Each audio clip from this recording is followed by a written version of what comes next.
Hello everybody. Assalamu alaikum wa rahmatullahi wa barakatuh. Bismillah ar-Rahman ar-Rahim.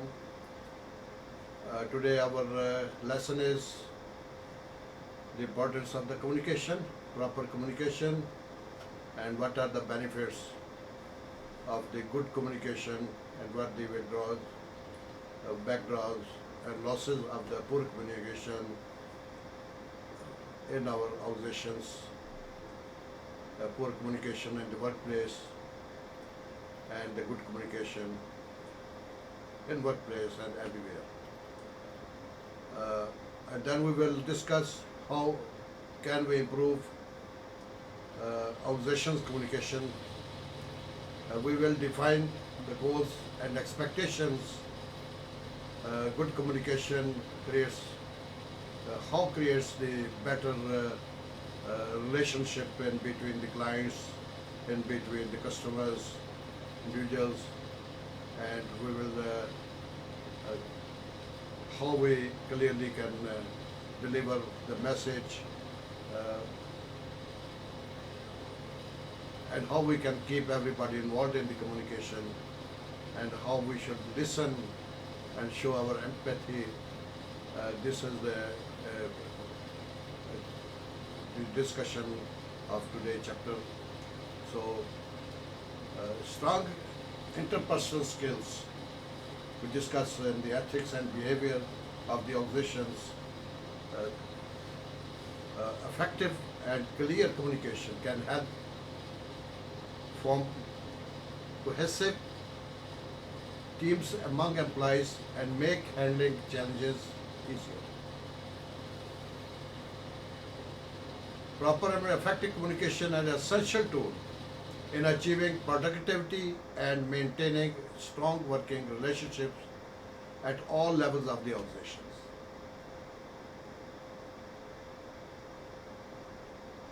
And this has been particularly important since the COVID-19 outbreak forced many people to work remotely.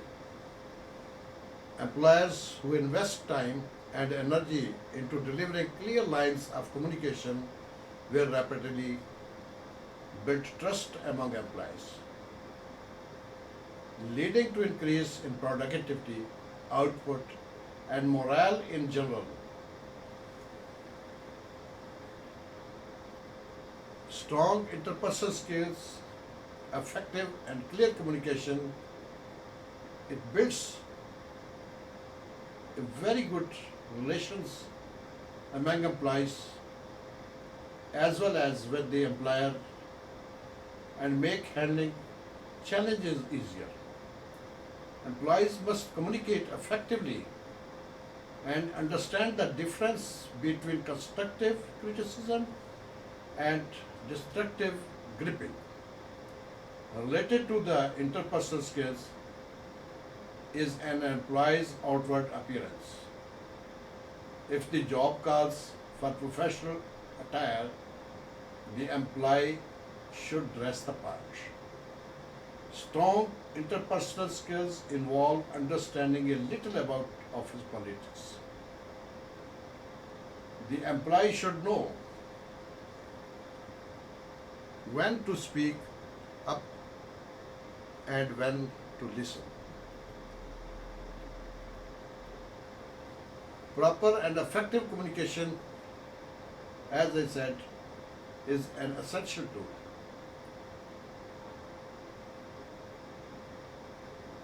Meanwhile, employees who communicate effectively with colleagues, their managers, top management, owners, clients, and customers are always valuable assets to an organization. And it is a skill which can often set people apart from their completion when applying for the job. Whereas poor communication in the workplace will inevitably lead to unmotivated staff that may begin to question their own confidence in their abilities and adaptability in the organization. It is very important for a person, for an individual to have knowledge.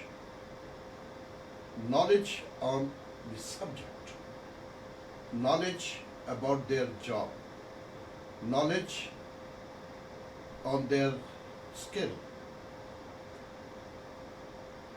Knowledge will bring the confidence.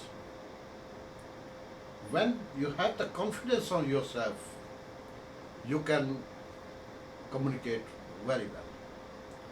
In our previous chapter, in the communication, in general, we've discussed about the poor communication, strong communication, better communication. We have discussed on many ways of communication. If you see my previous lesson, you will find out that in the management, how important is the communication,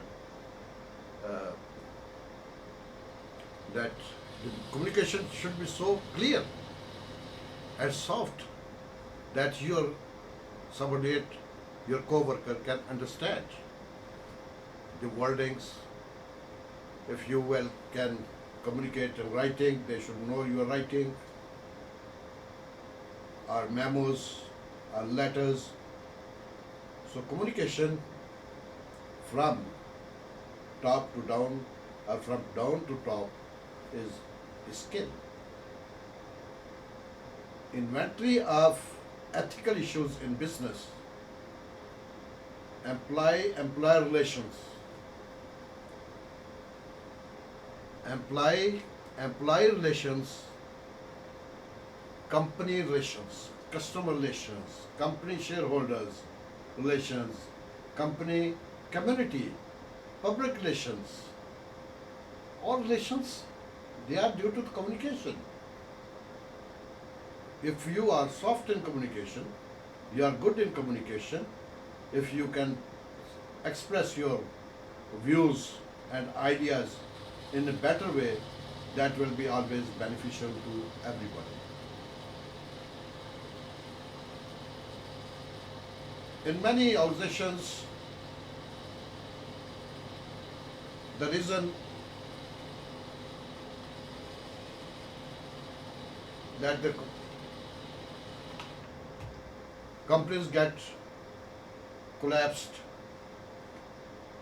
and that is one of the reasons they cannot communicate properly to their staff, their co-workers, their employees.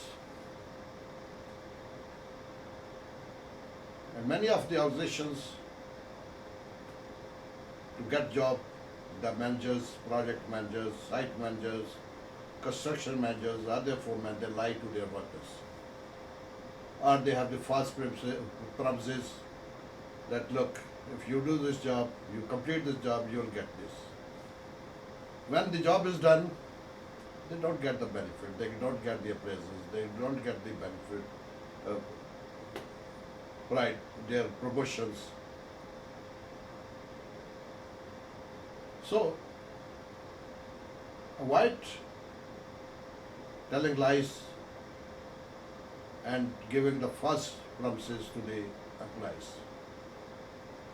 Wealth without work is nothing.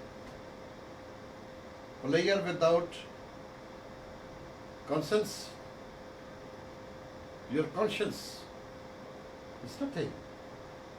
Knowledge without character is nothing. Business without morality or ethics is zero, nothing. Science without humanity is nothing.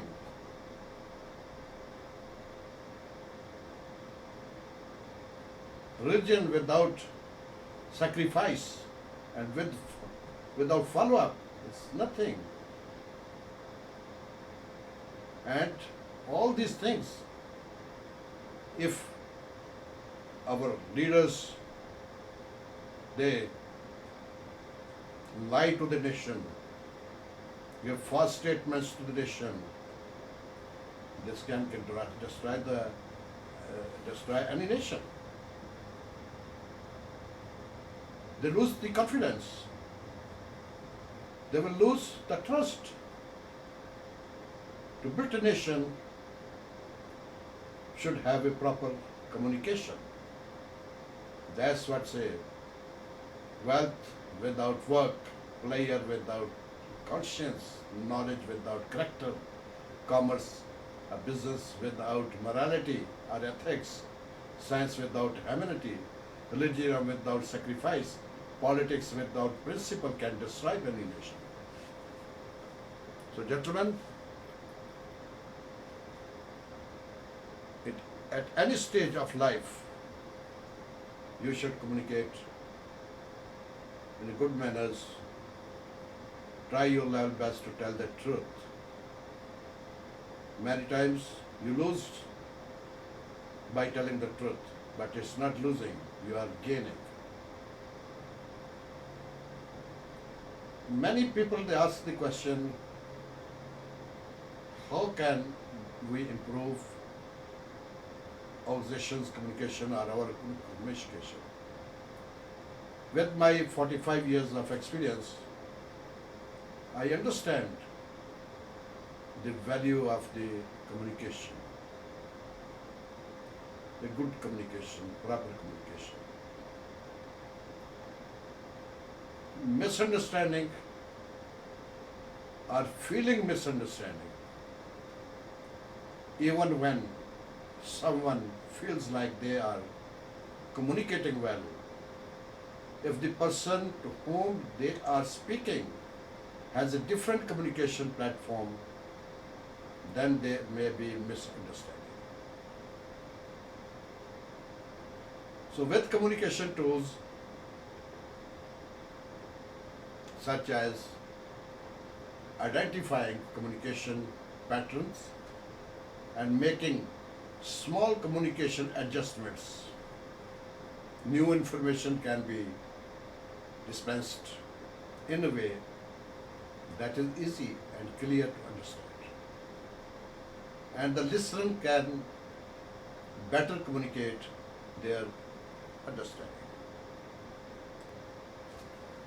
Define goals and expectations. Managers need to deliver clear, achievable goals to both teams and individuals.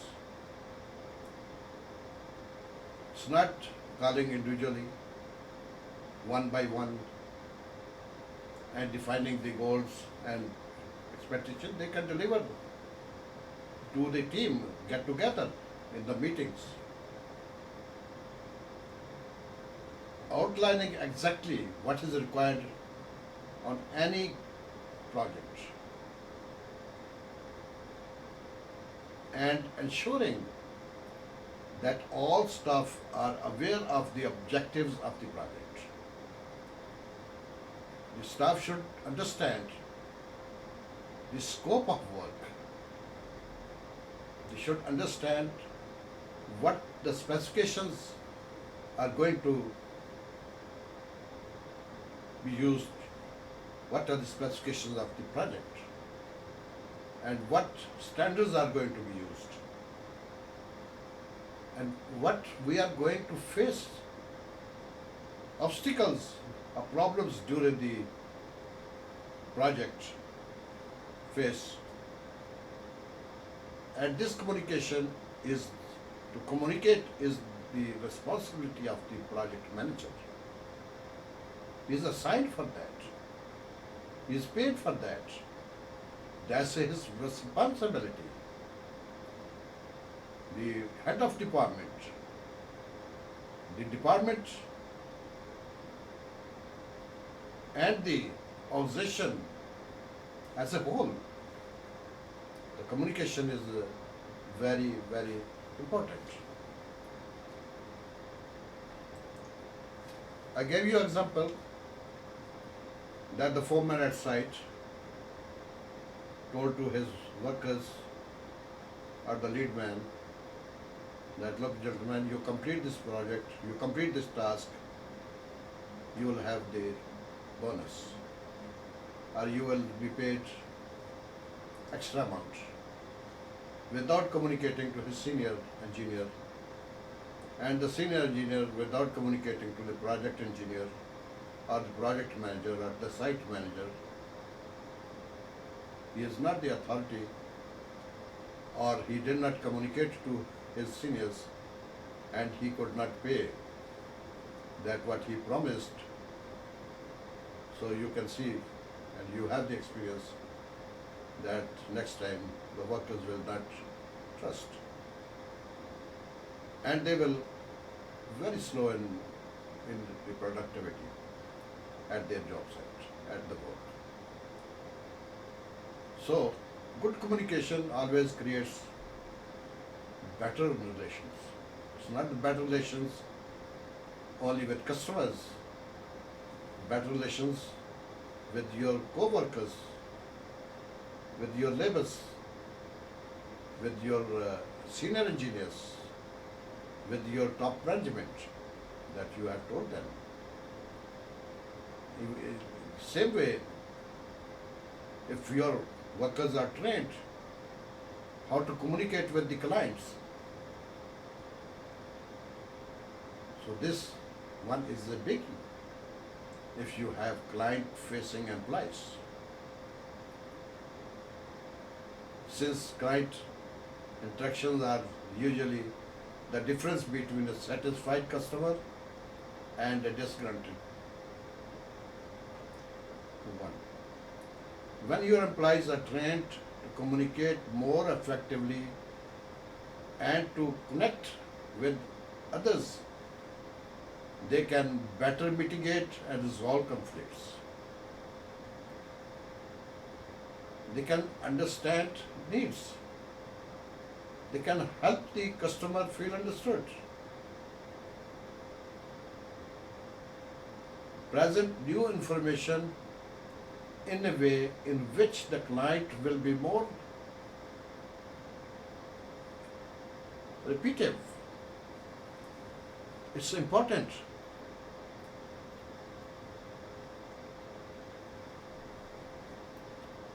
Then clearly deliver your message. When you deliver your message to anyone, it should be very, very clear.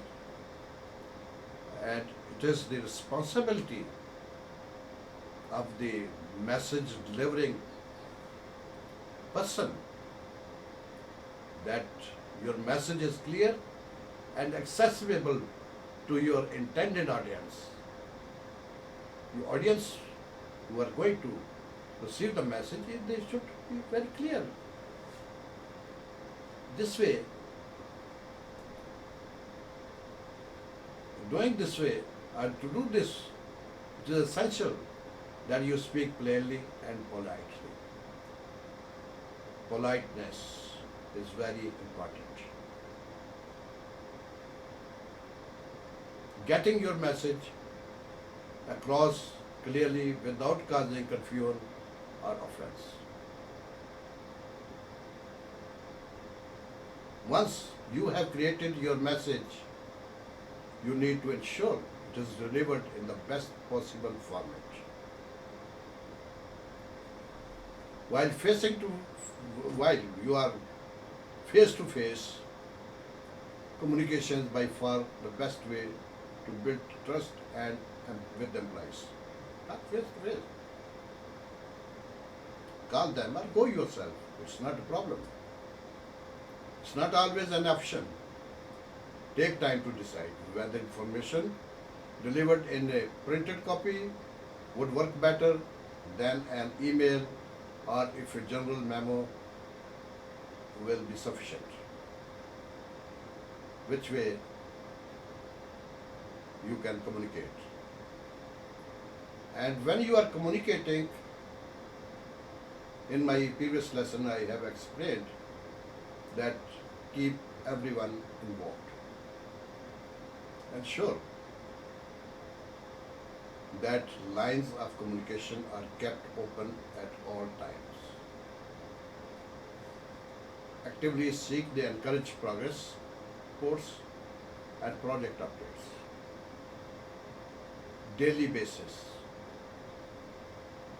that the foreman at site, the supervisor at the factory, he should communicate in writing properly to his seniors that what is the progress today, what the obstacles faced, what is the requirement. And this is particularly important when dealing with remote staff.